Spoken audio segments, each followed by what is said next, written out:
Hello students, आज के lecture में हम लोग हमारे लीवर के बेसिस से स्टार्ट कर रहे हैं और सर्जरी का एक नया टॉपिक है हमारे लिए। तो बेसिकली हम लोग यहाँ पे 3 टॉपिक डिस्कस करने वाले हैं। पहला टॉपिक हम लोग डिस्कस करेंगे हमारे लीवर एक्सिस के बारे में, दूसरा टॉपिक होगा हमारा हिपैटोमेगाली और तीसरा टॉपिक होगा कुछ ट्यूमर्स जो कि मैलिग्नेंट भी होंगे और कुछ हमारे बिनाइन ट्यूमर्स। तो 3 टॉपिक हम लोग डिस्कस करने वाले कौन से? पहला लीवर एक्सिस। लीवर एक्सिस अगर जनरली देखा जाए तो इन्फेक्शियस डिसऑर्डर में आते हैं। दूसरा हम लोग डिस्कस करेंगे हिपैटोमेगाली को। हिपैटोमेगाली क्या है, ठीक है, हिपैटोमेगाली क्या है, उसके क्या कॉजेस है और उसमें हम लोग क्या क्या प्लान ऑफ ट्रीटमेंट रखते हैं।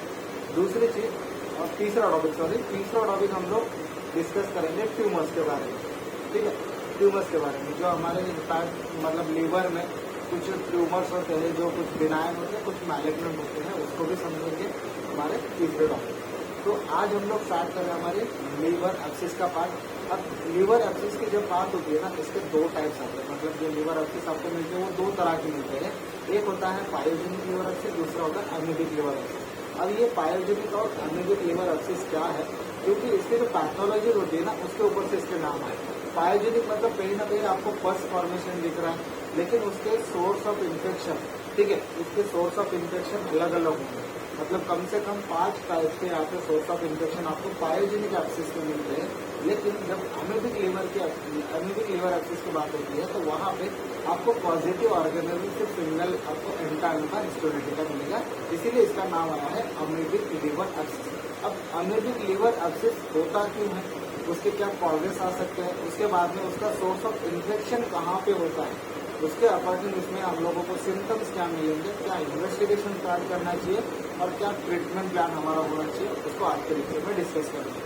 पायोजेनिक लीवर एक्सिस का जो पार्ट होगा हम लोग अगले लेक्चर में कवर कर लेंगे। तो स्टार्ट करते हैं हमारा लीवर एक्सिस का पार्ट, जहाँ पे आप लोग सीखेंगे अमीबिक लीवर एक्सिस का, ठीक है। तो बेसिकली हमने 2 टाइप्स देखे, एक अमीबिक लीवर एक्सिस, दूसरा पायोजेनिक लीवर एक्सिस। आज के लेक्चर में डिस्कस कर रहे हैं हम लोग अमीबिक लीवर एक्सिस। अब जब से आपको नाम से ही पता चल रहा है कि यहाँ पे अमीबियासिस के कुछ ना कुछ हिस्ट्री मिलेगी आपको, क्योंकि आपके नाम में अमीबिक लीवर एक्सिस आया है। तो बेसिकली अमीबिक लीवर एक्सिस की अगर हम लोग प्रीवैलेंस की बात करते हैं तो आपको कौन से एरिया में मिलेगा, कॉमन होता है हमारे इंडिया में और कुछ ट्रॉपिकल कंट्रीज में भी आपको ये कॉमन मिलेगा। दूसरी चीज, इसका कॉज क्या है, मतलब इसका पॉजिटिव ऑर्गेनिज्म जो होता है वो एंटाइलोमा हिस्टोलिटिका होता है, जो हम लोगों को ऑलरेडी पता है, ठीक है। अमीबिक डिसेंट्री का नाम आपने पहले भी सुना होगा, बहुत सारे पेशेंट भी आपने कभी देखे होंगे मेडिसिन में। तो एंटाइलोमा हिस्टोलिटिका नाम का जो हमारा ऑर्गेनिज्म है, माइक्रो ऑर्गेनिज्म है, वो हमारी इंटेस्टाइन में हमारे यहाँ पे एक्यूट डिजीज जैसे सिम्टम्स क्रिएट करता है, फिर एंट्राइटिस जैसे सिम्टम्स क्रिएट करता है, जिसको हम लोग अमीबिक डिसेंट्री कहते हैं। जब अमीबिक डिसेंट्री होता है उसके कुछ दिन बाद या फिर कुछ सालों बाद भी आपको लीवर एक्सिस देखने को मिल सकता है। हालांकि ऐसा नहीं कि हर पेशेंट में आपको लीवर एक्सिस मिले जिसमें अमीबिक डिसेंट्री हुआ है, लेकिन बहुत सारे पेशेंट में ऐसे पाया गया है कि जो पेशेंट अमीबिक डिसेंट्री के होते हैं या फिर कहीं ना कहीं से अमीबिक इन्फेक्शन उनको हुआ है, उस पेशेंट में आपको अमीबिक लीवर एक्सिस देखने को मिल सकता है इन फ्यूचर, ठीक है। तो ये जो टाइम पीरियड होता है वो कुछ दिन का हो सकता है, कुछ साल का हो सकता है, कुछ महीने का हो सकता है, वो हम लोग यहाँ पे डिसाइड नहीं कर सकते, ठीक है। तीसरी चीज क्या है, it is a common in alcoholic and cirrhotic patient. जो पेशेंट क्रोनिक अल्कोहलिक होते हैं ऑब्वियसली उनका जो लीवर होगा वो सिरोटिक कंडीशन में ही आपको मिलेगा। तो इसीलिए जो क्रोनिक अल्कोहलिक पेशेंट होते हैं और जो सिरोटिक पेशेंट होते हैं उनमें आपको अमीबिक लीवर एक्सिस ज्यादा मिलेगा as compare to pyogenic abscess. अब जो अमीबिक लीवर एक्सिस के कुछ पॉइंट्स हैं और पायोजेनिक लीवर एक्सिस के कुछ पॉइंट्स हैं जो आपको डिफरेंशिएट करने होंगे, जो हमारा पायोजेनिक एक्सिस का लेक्चर होगा उसके एंड ऑफ द लेक्चर में हम लोग डिस्कस करेंगे उन दोनों का डिफरेंस क्या है, ठीक है। अभी यहाँ पे हम लोगों को सीखना है हमारा अमीबिक लीवर एक्सिस। तो 3-4 चीजें हम लोगों को याद रखनी है। ये कॉमन कहाँ होता है, आपको इंडिया में मिलेगा, दूसरा कुछ ट्रॉपिकल कंट्रीज में मिलेगा। इसका पॉजिटिव ऑर्गेनिज्म होता है एंटाइलोमा हिस्टोलिटिका, ये आपको अमीबिक डिसेंट्री के कुछ दिन बाद, कुछ महीने बाद या फिर कुछ सालों बाद आपको पेशेंट में मिल सकता है। तीसरी चीज यहाँ पे हमने सीखी कि ये पेशेंट कौन से होते हैं, जो अल्कोहलिक होंगे, क्रोनिक अल्कोहलिक, या फिर किसी में सिरोसिस डेवलप हुआ है, अल्कोहलिक सिरोसिस हो सकता है, तो फिर किसी और वजह से भी लीवर सिरोसिस हो गया है, तो ऐसे पेशेंट में अमीबिक लीवर एक्सिस होने के चांसेस ज्यादा होते हैं। ठीक है। अब यहाँ पे जो इन्फेक्शन का सोर्स है, जैसे हम लोगों को पॉजिटिव ऑर्गेनिज्म तो पता चला, लेकिन जो सोर्स ऑफ इन्फेक्शन, ये इन्फेक्शन आ कहाँ से रहा है, जैसे कि डिस्कस किया हमने कि अमेबिक डिसेंट्री होता है, उसके बाद में इसका मतलब डिसेंट्री का पार्ट कहाँ पे आएगा, आपके इंटेस्टाइन के पार्ट में आएगा। तो ये इंटेस्टाइन का पार्ट जो होता है या फिर जो इन्फेक्शन होता है, एक तो आपको सिकम में मिलेगा या फिर आपको रेक्टस सिग्मा में मिलेगा। ठीक है, पहला पार्ट आता है हमारे सिकम का। जब सिकम की बात होती है तो इसका जो वेनस ड्रेनेज होता है वो हमारे पोर्टल वेन से होता है, बराबर। और दूसरी चीज यहाँ पे सुपेरियर मेजेंट्रिक वेन से आपको पोर्टल वेन में ये एंट्री मिलता है। तो बेसिकली यहाँ पे जो सिकम का इन्फेक्शन है, जो कि एंडामिबा हिस्टोलिटिका है, हिस्टोलिटिका का है, वो क्या करेगा, आपके सुपेरियर मेजेंट्रिक वेन में ये आपको चलता हुआ मिलेगा। दूसरी चीज, सुपेरियर मेजेंट्रिक वेन कहाँ आएगी, आपकी पोर्टल वेन में। ठीक है, पोर्टल वेन में आएगी। अब ये पोर्टल वेन से कहाँ जाएगा, आपके लीवर में। तो सोर्स ऑफ इन्फेक्शन आपका सिकम है, सिकम से माइक्रो ऑर्गेनिज्म निकला, हमारी सुपेरियर मेजेंट्रिक वेन में पहुंचा, फिर पोर्टल वेन में, फिर पोर्टल वेन से आपके लीवर तक ये पहुंच जाएगा। दूसरा सोर्स ऑफ इन्फेक्शन होता है हमारा रेक्टोसिग्मॉइड एंड सिग्मॉइड। ठीक है, तो सिग्मॉइड भी हो सकता है या फिर रेक्टोसिग्मॉइड जंक्शन जो होता है हमारा, वो भी हो सकता है। तो सिग्मॉइड से और रेक्टोसिग्मॉइड से ये कहाँ आएगा, ये आएगा हमारे इंफीरियर मेजेंट्रिक वेन में, इंफीरियर मेजेंट्रिक वेन में आएगा, और ये फिर चला जाएगा आपके पोर्टल वेन में, और पोर्टल वेन से आएगा फिर आपके लीवर में। तो at the end of the series का ये कहाँ पे मिल रहा है आपको, लीवर में। तो यहाँ पे जो इन्फेक्शन का सोर्स था आपका इंटेस्टाइन है, एक तो वो सिकम हो सकता है, एक तो मतलब हमारा रेक्टोसिग्मॉइड हो सकता है, फिर सिग्मॉइड जंक्शन हो सकता है। तो यहाँ से आपका इन्फेक्शन आ रहा है हमारे लीवर तक, एक तो सुपेरियर मेजेंट्रिक वेन से आएगा सिकम से, या फिर इंफीरियर मेजेंट्रिक वेन से आएगा हमारे सिग्मॉइड या फिर रेक्टोसिग्मॉइड से, अल्टीमेटली पहुंचेगा हमारे लीवर में। और जब ये लीवर में पहुंचेगा तो लीवर में पैथोलॉजी क्रिएट करके यहाँ पे ये एक्सिस क्रिएट करेगा। उसकी क्या पैथोलॉजी होती है हम लोग यहाँ पे डिस्कस करेंगे। ठीक है, तो आपको ये तो पता चला कि सोर्स ऑफ इन्फेक्शन आपका इंटेस्टाइन है, एक तो सिग्मॉइड है, रेक्टोसिग्मॉइड है या फिर सिकम। ठीक है, अब पैथोलॉजी की बात करते हैं कि इसकी पैथोलॉजी एक्चुअली होती कैसे है। जैसे कि हमने यहाँ पे डिस्कस किया कि सिकम में आपको यहाँ पे टाइफिलाइटिस मिलेगा। ठीक है, जब टाइफिलाइटिस होता है तो ये आपके सिकम में होगा, या फिर आपका जो इन्फेक्शन होता है एक तो रेक्टोसिग्मॉइड होता है। ठीक है, यहाँ से जो माइक्रो ऑर्गेनिज्म है या फिर आपके जो ट्रोपोजाइट्स है वो आपके लीवर तक पहुँचे। ठीक है, अब ये जैसे ही लीवर में पहुँचा, ये आपको एक्यूट हेपाटाइटिस यहाँ पे डेवलप होता है। ठीक है, जब भी हमारे ट्रोपोसाइट्स हमारे लीवर में पहुंचते हैं तो आपको एक्यूट हेपाटाइटिस के यहाँ पे सिम्टम्स देखने को मिलेंगे। जब हेपाटाइटिस होगा तो वहाँ पे सेल्स का नेक्रोसिस हो सकता है या फिर वहाँ पे सेल का लाइसिस हो सकता है, और उसकी वजह से यहाँ पे माइक्रो एब्सिसेस आपको मिलेंगे। ठीक है, जब ये माइक्रो एब्सिसेस होंगे तो क्या होगा, बहुत सारे माइक्रो एब्सिसेस मिलके एक लोकलाइज्ड एब्सिस बनेगा, उसको हम लोग कहेंगे अमेबिक लीवर एब्सिस। ठीक है, तो सोर्स ऑफ इन्फेक्शन आपका यहाँ पे टाइफिलाइटिस में सिकम होगा, या फिर कोई इन्फेक्शन होता है जो रेक्टोसिग्मॉइड में होता है, वहाँ से आपके ट्रोपोसाइट्स निकलेंगे, which reach to the liver and causes acute hepatitis, and यहाँ पे माइक्रो एब्सिसेस फॉर्म होंगे, and then it converts into the localised abscess. ठीक है, तो ये इसका पैथोलॉजी होता है। जनरली अगर हम लोग अमेबिक लीवर एब्सिस देखते हैं तो 80% केसेस में आपको सिंगल एब्सिस मिलेगा। ठीक है, तो 80% केसेस में आपको सिंगल एब्सिस मिलता है, हालांकि 20% ऐसे केसेस हैं जहाँ पे आपको मल्टीपल एब्सिस मिलेगा। अब इन दोनों में जो डिफरेंस होता है ना वो समझना बहुत जरूरी है। अब 80% में सिंगल मिल रहे और 20% में मल्टीपल एब्सिस मिल रहे। अब इसका जब मैनेजमेंट की बात आती है ना, तो मल्टीपल एब्सिस जो होते हैं ना, इसका मैनेजमेंट थोड़ा डिफिकल्ट होता है, क्योंकि अगर आपको कोई पता चला कि एक जगह पे पैथोलॉजी है या फिर एक एब्सिस से आप अच्छे से ड्रेन कर सकते हैं, लेकिन जब मल्टीपल की बात आती है या फिर मल्टीपल माइक्रो एब्सिस होते हैं ना, तो उनको थोड़ा सा निकालना या फिर उसको ड्रेन करना, हालांकि हम लोग पिटटेल कैथेटर भी डाल के रखते हैं, तो ऐसे टाइम पे थोड़ा सा मल्टीपल के पेशेंट्स में डिफिकल्टी आती है। इसीलिए जो कॉम्प्लिकेशन आपको दिखते हैं वो मोस्टली मल्टीपल एब्सिस के मिलते हैं।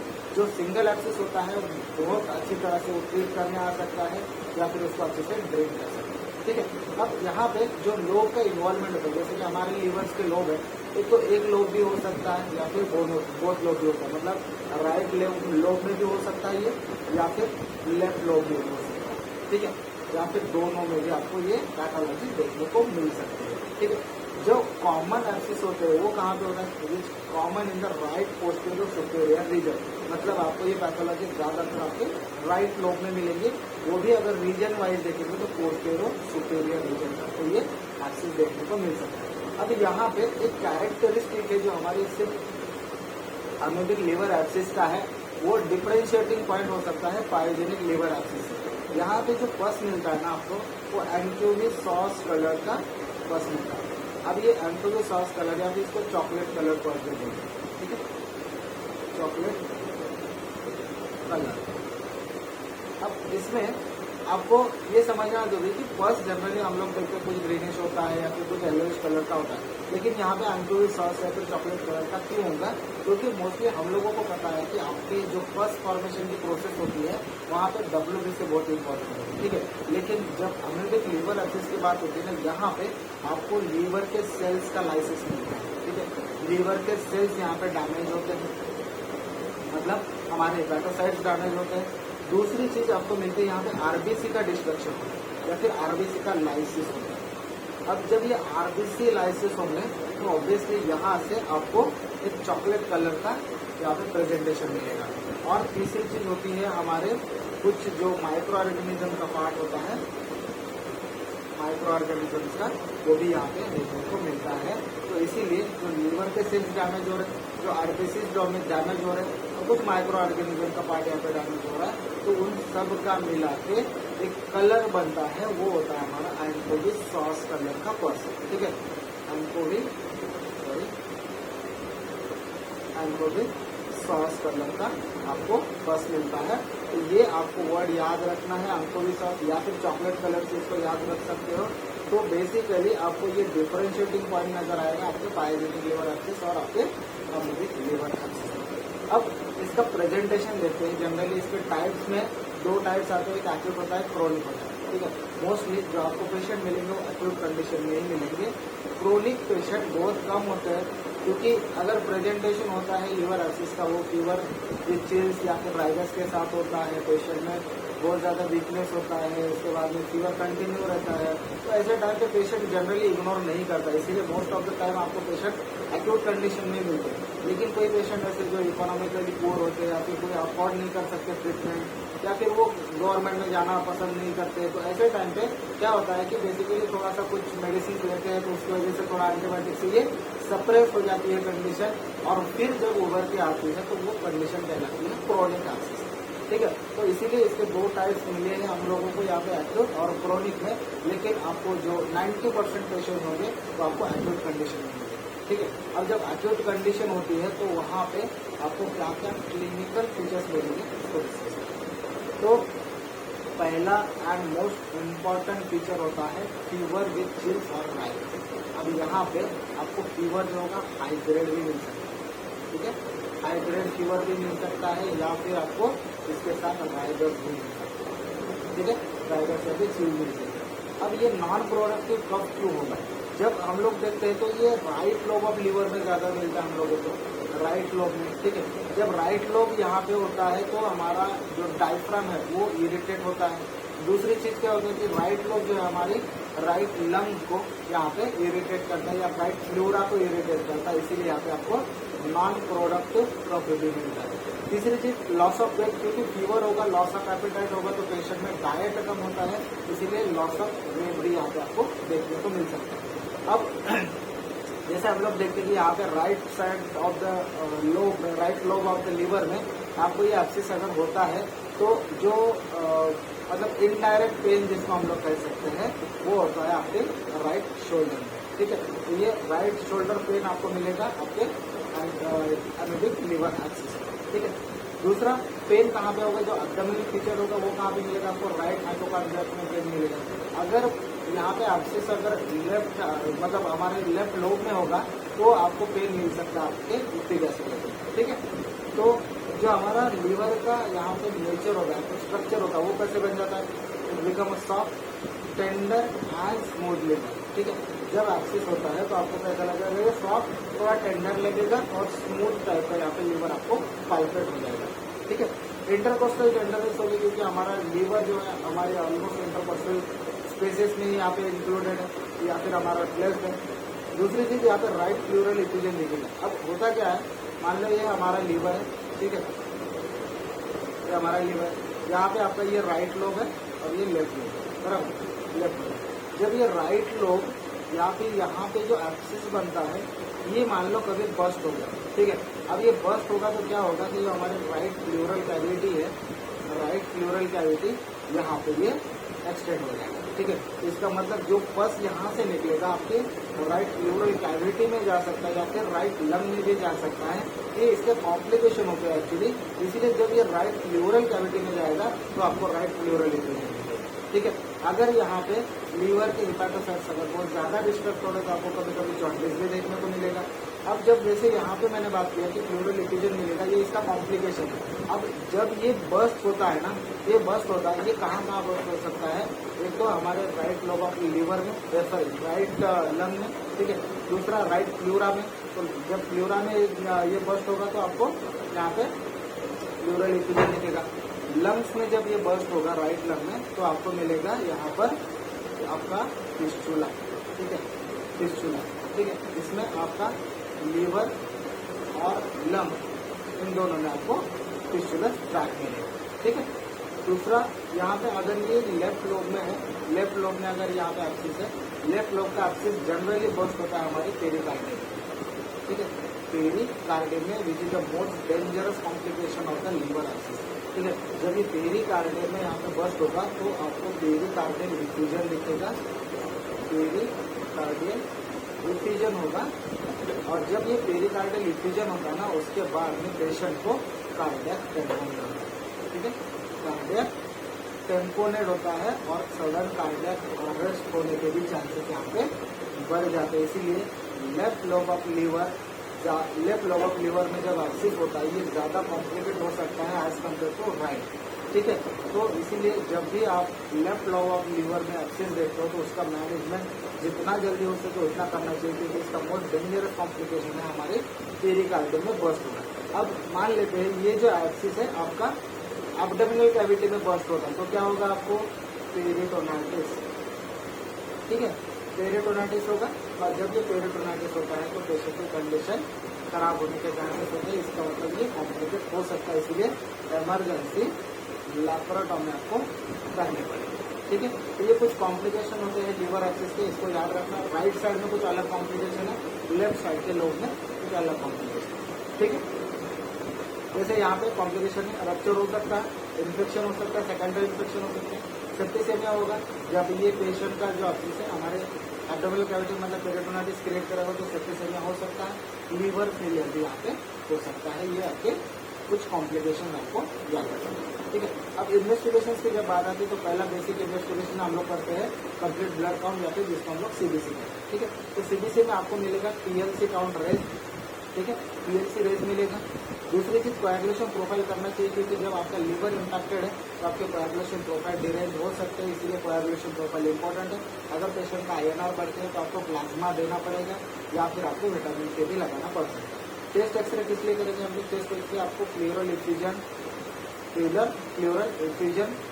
डायग्नोसिस करने के लिए, ठीक है। एलएफटी क्यों करेंगे, अगर आपको बिलिरुबिन बढ़ा हुआ मिलता है तो जॉन्डिस क्रिएट हुआ है। यूजी एब्डोमेन क्यों करना है, अगर आपका लीवर का या फिर आपके लीवर में जो भी एक्सिस फॉर्म हुआ है उसका पोजीशन क्या है वो देखने के लिए, या फिर ये कोई बर्स्ट एक्सिस है जिसमें पेरिटोनाइटिस हुआ है वो डायग्नोसिस करने के लिए आप यूजी एब्डोमेन कर सकते हैं। 6th इन्वेस्टिगेशन करना है, अगर यहाँ पे यूजी एब्डोमेन से आपको कुछ पता नहीं चल रहा तो बेस्ट एग्जामिनेशन या फिर बेस्ट इन्वेस्टिगेशन से आपका सीटी एब्डोमेन, ठीक है। सीटी एब्डोमेन आपकी सेंसिटिविटी भी अच्छी तरह से मेंटेन करता है, आपकी स्पेसिफिसिटी भी अच्छी तरह से मेंटेन कर रहा है, इसलिए CT abdomen with the choice of investigation in the liver abscess, ठीक है। कोलोनोस्कोपी क्यों करेंगे हम लोग, जब आपको ऐसा लग रहा है कि अमेबिक लीवर एक्सिस है तो इसका सोर्स जो होता है वो आपका इंटेस्टाइन होता है, इसलिए हम लोगों को कोलोनोस्कोपी करके कर सकते हैं, ठीक है। अब यहाँ पे इनडायरेक्ट हीमोग्लोबिनेशन टेस्ट या फिर एलाइजा कर सकते हैं, ये सीरोलॉजिकल टेस्ट होते हैं, मोस्टली आपको ये पॉजिटिव मिलेंगे हमारे amoebic liver abscess. Generally serological जो इन्वेस्टिगेशन होते हैं वो हमारी पाइजेनिक लीवर एक्सिस में निगेटिव मिलते हैं और हमारे जो अमेबिक लीवर एब्सिस है उसमें आपको पॉजिटिव मिलेगा। ठीक है, ये कुछ इन्वेस्टिगेशन है जो कॉस्टली होते हैं इसलिए मोस्टली हम लोग नहीं करते हैं।